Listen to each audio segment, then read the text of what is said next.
Untap Upkeep, and welcome back to the channel if you've been here before, and if you haven't, then please sit back, relax, and enjoy our wild and wacky show for you today.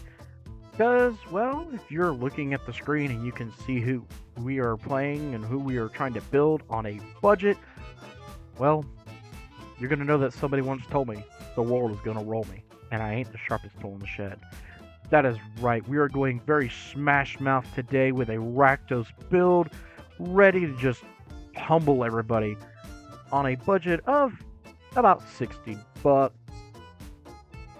So for today, we're going to try and see what shenanigans we can do with a Garna Bloodfist of Hell. So for one, a black and double red, you get a 4/3 human bazooka that says whenever another creature you control dies, draw a card if it was attacking. Otherwise, Garna deals 1 damage to each opponent. Seems pretty straightforward. We're just trying to make bodies turn bodies sideways. That's it. Pretty basic, simple, easy. She doesn't really care if our stuff lives or if our stuff dies. All we want is for it to be turned sideways in order to do our thing and get either a benefit from it or, guess what, another benefit from it. So it makes it a little bit difficult for our opponents to have to deal with because they either can take the damage or they can let us draw some cards, and it is just going to be a nightmare for them. And that's exactly what we tried to build. Because, you know, when the hits start coming, they don't stop coming.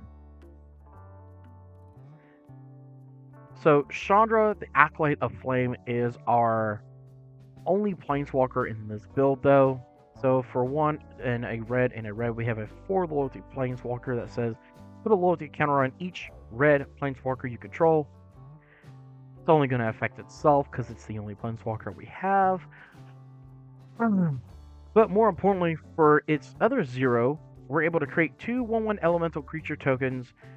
They have haste and sacrifice them at the beginning of the next end step. So we're able to make a couple of bodies and just start turning them sideways. The negative we probably don't really care too much about, but you can cast target instant or sorcery card with prevent mana cost 3 or less from your graveyard. If that card would be put into your graveyard this way, it is exiled. So essentially it gives a spell in our graveyard flashback, which is fine, that's neat, that's nice. All we care about is we can zero her to make bodies. That's all we care about.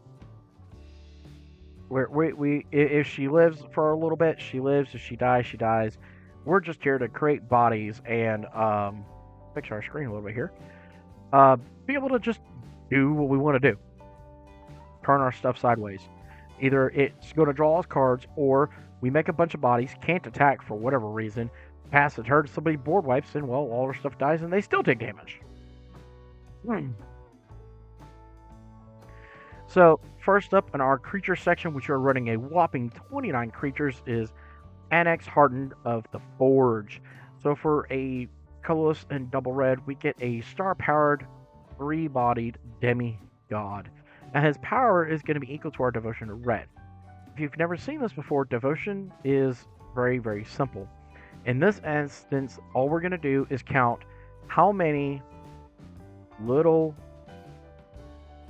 red symbols right here pop up on all the permanents we have on the battlefield. Our commander, our other creatures, any kind of enchantments, and we count those up. In this situation, if he was the only creature on our battlefield, we only have 2 red pips, and that would make him a whopping 2/3 powered creature. Not too great, not too bad. But he's in here because whenever Annex or another non-token creature you control dies, create a 1/1 red satyr creature token with this creature can't block. That's fine, we're turning it sideways anyway. If the creature had power 4 or greater, create 2 of those tokens instead. Great. So if it's bigger, we make 2 bodies. If it's not, okay, we make 1, and we're still turning them sideways. Blood-Soaked Champion, just a simple 1-drop, 2/1, he can't block. Again, that's great, that's fine, we don't care, all we're doing is turning sideways. And we can bring him back from our graveyard by paying 1 and a black. And we can only do this if we've attacked, which we plan on attacking.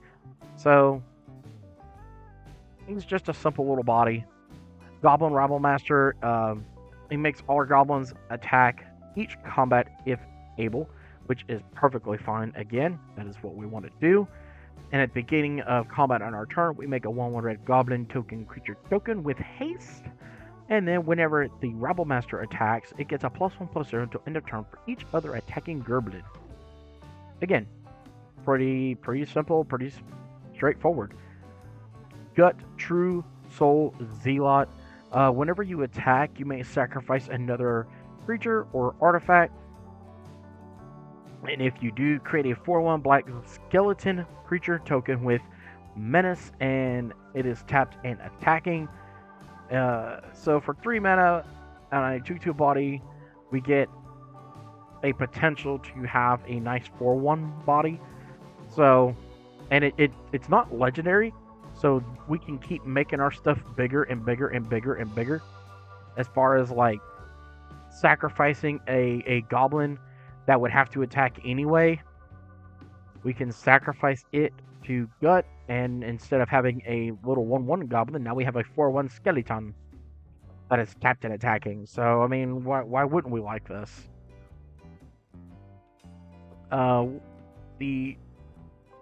course, only dragon included in the deck, because it is me after all, is the Immerstrom Predator. I really like this dragon for some reason.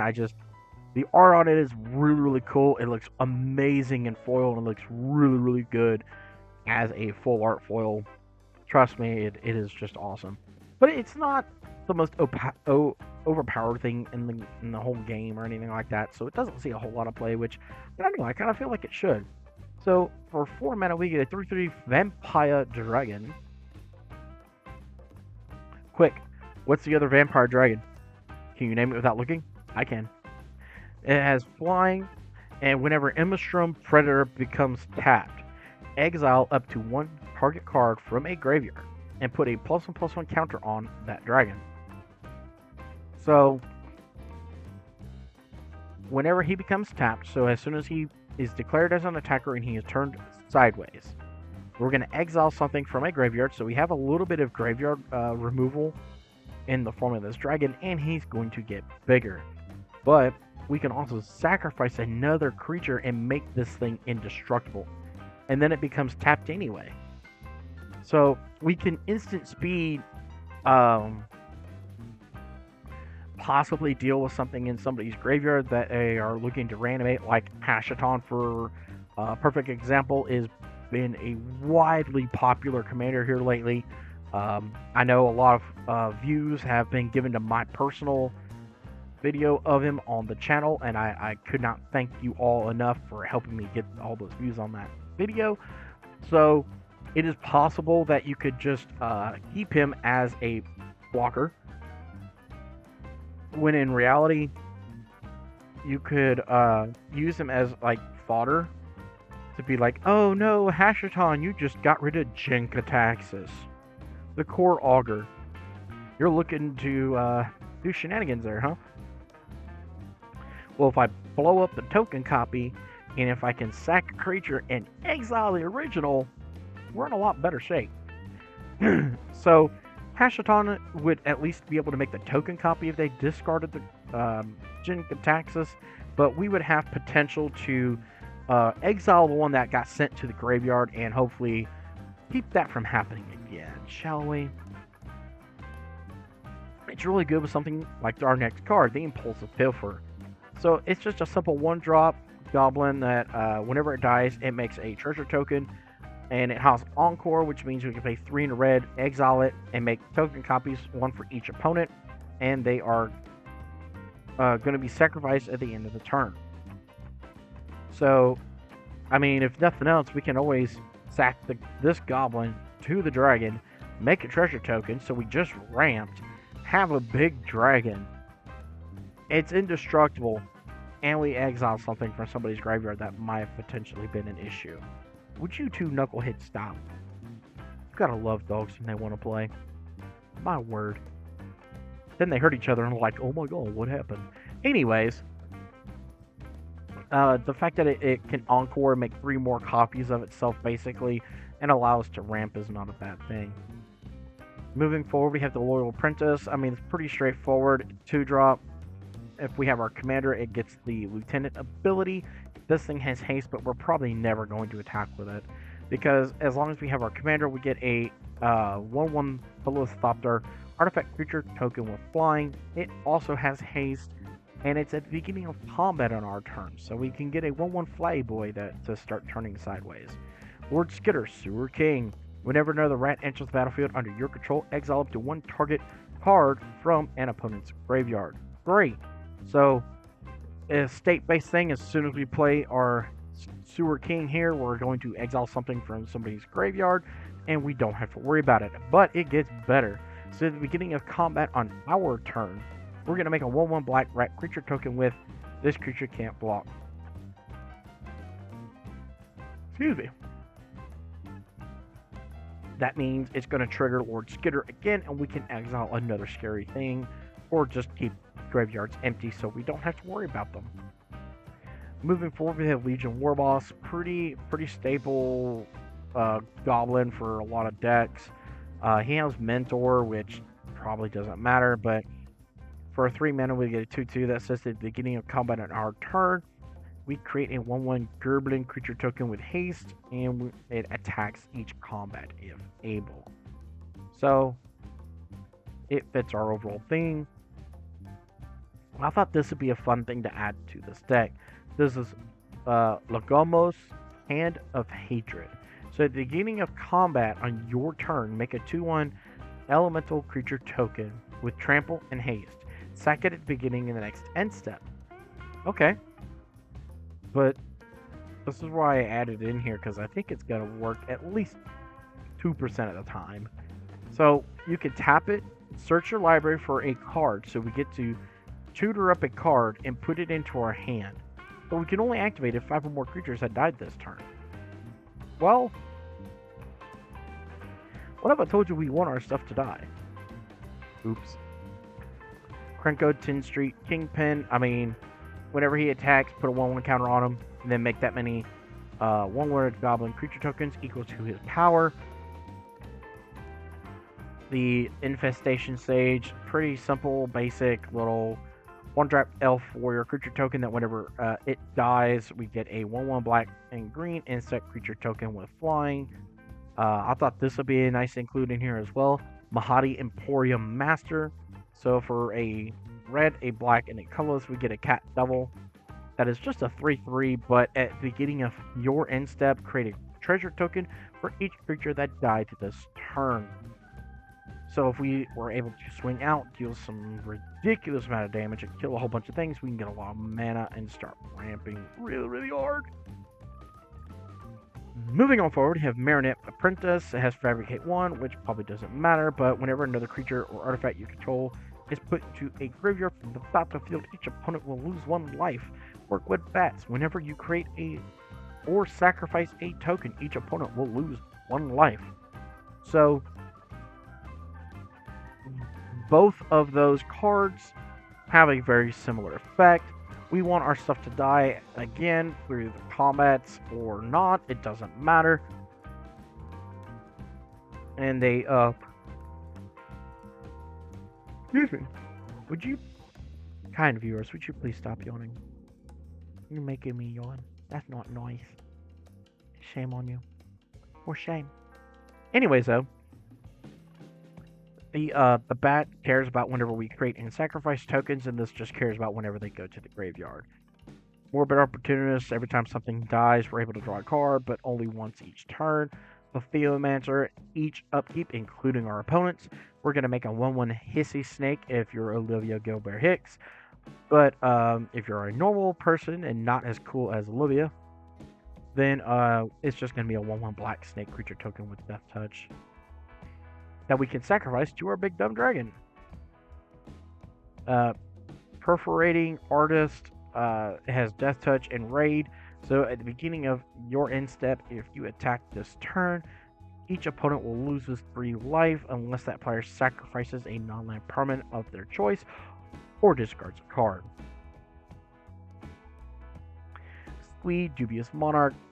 Whenever he attacks, we create a 1/1 goblin creature token that's tapped and attacking, and then we may cast him from our graveyard by paying 4 mana and exiling 4 other cards from our graveyard rather than paying this mana cost. So, just here really because he makes bodies and we can get him back and try to get our engine running again. The Sad Robot, I mean, it ramps, and if it dies, it draws us cards. Siege Gang Lieutenant is a new one from the Modern Horizons 3 pre-con, and I really like this card. I hope it sees another reprint soon. So, at the beginning of combat on your turn, if you control your commander, create 2 1/1 red goblin creature tokens. Those tokens gain haste until end of turn. That's its lieutenant ability. And then for 2 generic mana, we can yeet a goblin, and if we do, this thing will deal 1 damage to any target. Probably don't care too much about that. All we care about is the fact that we're able to start generating more and more bodies. Sear Slicer Goblin. So at the beginning of our end step, if we attack this turn, we make a 1/1 red Gerblin creature token. This card, I think, is starting to heat up a little bit. I know when I first had this deck built, it was under $50. And I believe this card was like 50 cents or something. So I think it's starting to see some standard play and starting to heat up a little bit. Reassembling Skeleton, 2-drop. Whenever it's in the graveyard, we can pay its mana cost essentially and get it back from our graveyard onto the battlefield tapped. Rankle and Thorbrand, I thought would be kind of fun in here as well. It has Flying, First Strike, and Haste for a Fairy Dwarf partner team up. That is a 3/4. So whenever Rankle and Thorbrand deal combat damage to a player or a battle, choose any of the following. And you can choose all of them. So going down in order, it is each player creates a treasure token, each player sacrifices a creature, and then the final one, if a source would deal damage to a player or battle this turn, it deals that much damage plus 2 instead. What's interesting about that is it has First Strike, which means if it goes unchecked and deals its damage first, then you can choose all the abilities. So you could choose that last one and start really doing some serious damage. Totenan's the Swarm Piper. So whenever he or another non-token we control creature token, whenever it or another non-token creature token dies, we can create a 1/1 black rat creature token with, again, this can't block, we don't really care. Target attacking rat you control gains Death Touch until end of turn by paying 1 and a black. So he cares about anything that's not a token that is dying, i.e. like our assembling skeleton, our sad robot, things like that. We can get rid of them and make black rats instead. And something like reassembling skeletons probably not bad, just because we can constantly get it back. Mr. Seer, we can sack creatures to scry. Same thing with Rose Strider. The difference is he enters the battlefield, we make a 0/1 goat creature token, and we can escape it all the time by paying 3, a black, and exiling 4 cards from our graveyard. But whenever it does escape, it will enter with 2+1/+1 counters on it, so we gotta like that. Yahenni, so sweet to see Yahenni get another reprint in the upcoming Tarkir Dragon Storm set, which, of course, I am the Buddha Dragon, so naturally I'm excited for that set and cannot wait. Pardon me. But Yahenni has haste, he's a 2/2, and whenever another creature an opponent controls dies, he's going to get bigger and he's going to be a 1/1 counter on him. But more importantly, we can sacrifice another creature and it will gain indestructible until end of turn. So we like that for Yahenni. Zulaport Cutthroat, whenever him or another creature we control dies, each opponent will lose 1 life and you gain 1 life. Now you can up it and put a few more of the what we call blood artist effects in the deck. That's kind of it's kind of up to you if that's the playstyle you're trying to go for, if you're trying to focus more on that. I think they're fine. I just like Zulaport because it doesn't target just one opponent, it's each. So I'm not having to sit there and go, this, this. No, with Zulaport, I don't care. Go ahead and board wipe. All the triggers go onto the stack, and I'm not even gonna have to deal with it. It's just gonna be autopilot. Okay, how many things died? 20. Cool. All of you lose 20. I gain 20. So I like the fact that Zulaport's pretty clean, pretty straightforward about the way that he is. By the way, the other vampire dragon is vampiric dragon technically. So I don't know if there's any more, but I do know that vampiric dragon was actually one of the first dragons I was introduced to when I first got into this game, and the rest is history, so to say. Blasphemous Act is our one gigantic board wipe here because we are easily going to be able to cast this. Faithless Looting allows us to draw cards, as well as Night's Whisper and Sun and Blood. Feed the Swarm is a nice way to deal with a enchantment, which we have a very hard problem dealing with since we are on Rakdos. And that is enough for our sorceries. We don't run very many. We run a little bit more in our instant package because we have a little bit more versatility in what we can and can't do. So we have a Braid to blow something up. Bedevil can kill an artifact creature or a planeswalker. Chaos Warp can make them shuffle it right back into the deck. Ricochet Trap, which a lot of people are sleeping on this card and they need to wake up. So if an opponent casts a blue spell this turn, we may pay a red mana rather than paying Ricochet Trap's mana cost. And then it has changed the target of target spell with a single target. So if for instance we did Rakdos Charm and we were exiling target player's graveyard and somebody goes, cool, let's Force of Will that, you could always Ricochet Trap and have Force of Will instead of targeting Rakdos Charm, targeting the Ricochet Trap, so our charm can still go through. Tragic Slip allows us to kill a small creature, but we do sack creatures regularly, so we're able to use this to get rid of something that is big, nasty, and scary, i.e. a Blightsteel Colossus, even a Avacyn Archangel of Hope, because both are a horrible thing to have to fight. Infernal Grasp allows us to destroy target creature. Withering Torment, a relatively new one from the Duskborn set, allows us to destroy target creature or enchantment at the cost of 2 life. So we can instant speed deal with some enchantments. Warhost's Frenzy. Creatures you control get a +2/+0 until end of turn. But if the spell was kicked, whenever a creature you control dies this turn, draw a card. So this is essentially like having a duplicate of our commander, so we just had to throw it in. I mean, why not? Moving forward to our other packages that we have here. Plumb the Forbidden, as an additional cost to cast a spell, sack one or more creatures, and when you do, you copy it for each creature that was sacrificed this way. At instant speed, if we're fixing to have a board wipe happening. Excuse me. Audience, please help me. Anyways, if we have a board wipe fixing to happen, we can do this at instant speed and at least draw some cards and kind of restock our hand and be able to potentially do something after a board wipe, as well as body count, which we can pay it for its spectacle cost rather than its mana cost if an opponent lost life this turn. I don't know if that's actually going to be relevant since it's only a 3-drop instant as well. But you never know. Somebody may swing in, try to do a little bit of damage, and then just go, well, I already know this was going to die, or I already counted on not really going far with that. So, nuke the battlefield, and then if somebody was actually dealt damage, great. We pay 1 single black mana instead of our normal 3, and then we're able to draw a card for each creature that died under our control this turn. It counts tokens, so we could potentially draw some pretty good numbers if everything were to go right in a perfect world. Corrupted Conviction, Village Rites, both do the similar thing. Sack a creature when you cast that spell and draw 2 cards. The other one is the Deadly Dispute. We can sack an artifact or a creature, draw 2 cards, and we get to make a treasure. And that is our instant package so far.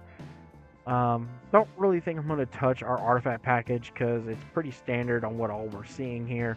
You have Arcane Signet, Commander Sphere, Felwar Stone, Mind Stone, Prismatic Lens, Rakdos Signet, Soul Ring, the Swifted to the Boots, a Talisman of Indulgence, a Vault Vessel, and a Wayfarer's Bubble. So, with all that said, our artifact package is only 11 with 10 of it being ramp.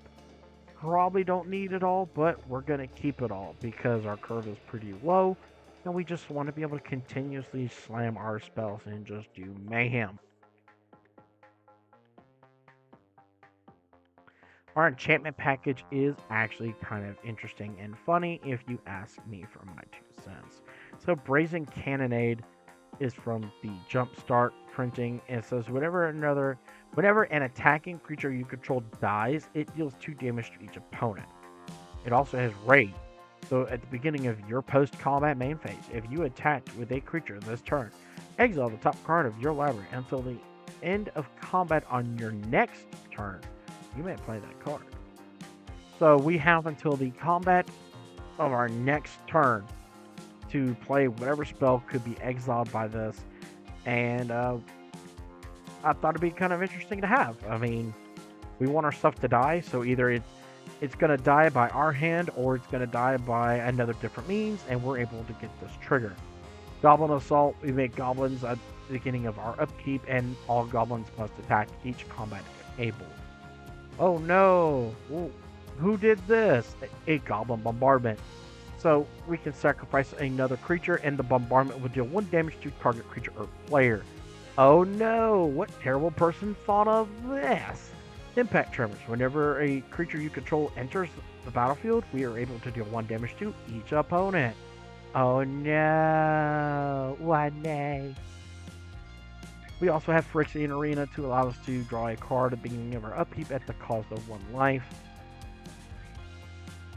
I actually have seen a game or two where that has actually royally backfired, and it really, it straight up dumpster to the person. I don't remember what game it was, but it was great. Some weird interaction where they were having to take the damage, but they weren't able to draw the extra cards or something. I think Narset. Is it Narset?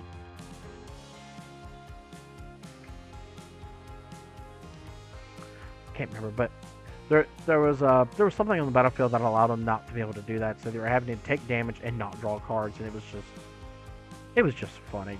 I'm not gonna lie, y'all. It was great.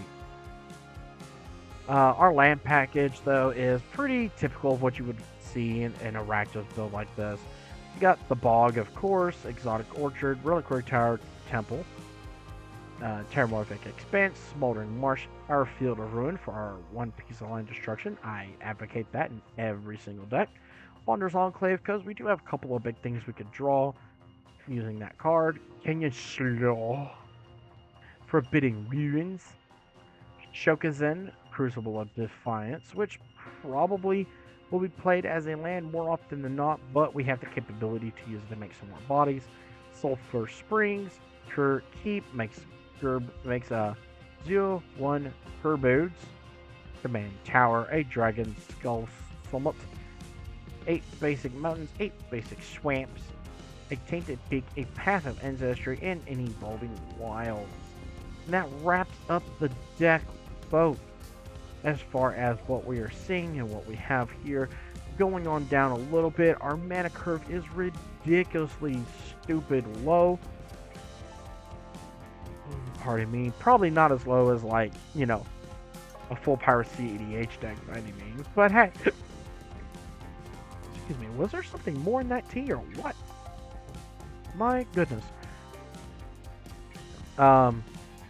So our curve, though, is pretty low. We have a bunch of 2s and 3s, a couple of 4s and 1s, and then we just peter out after that.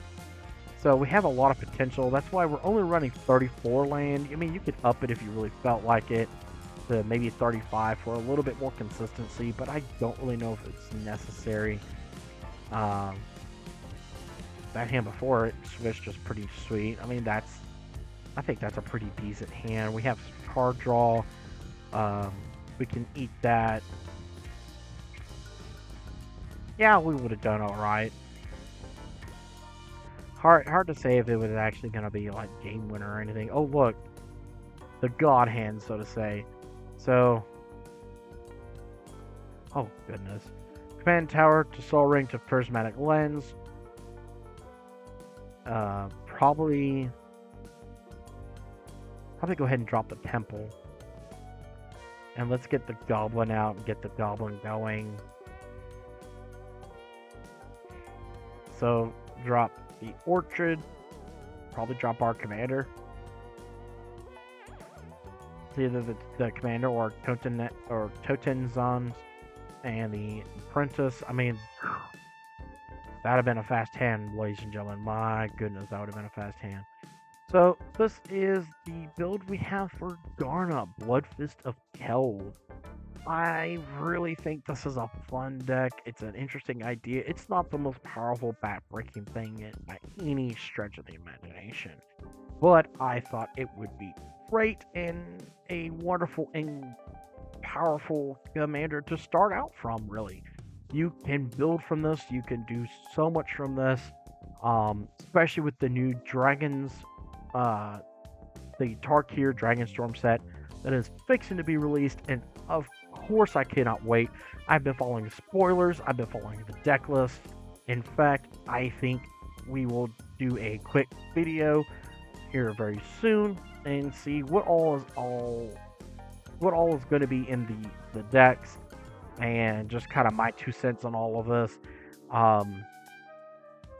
It's going to be a great set. I can't wait for it. So get ready to see some other decks about dragons. I know, shocker, the Buddha Dragon is going to make decks about dragons. I see you. And it's okay. Just know, if you fight me, you might die by dragon. As many others have. Or I might stumble and fall on my face. That happens a lot too. But anyways, back to Garna. You could get really mean with Garna and give her infect because she deals the damage to each opponent. So we're able to potentially infect out our opponents if the game plan goes correct. That might be an interesting thing to do if you're trying to up the budget. That might be worth trying to look at and see what you could do here. That shouldn't have said that. But anyways, I reminisce. This is just a simple bracket 2 under the new grading system for Commander that just wants to have some decent synergy and just keep a board full of things.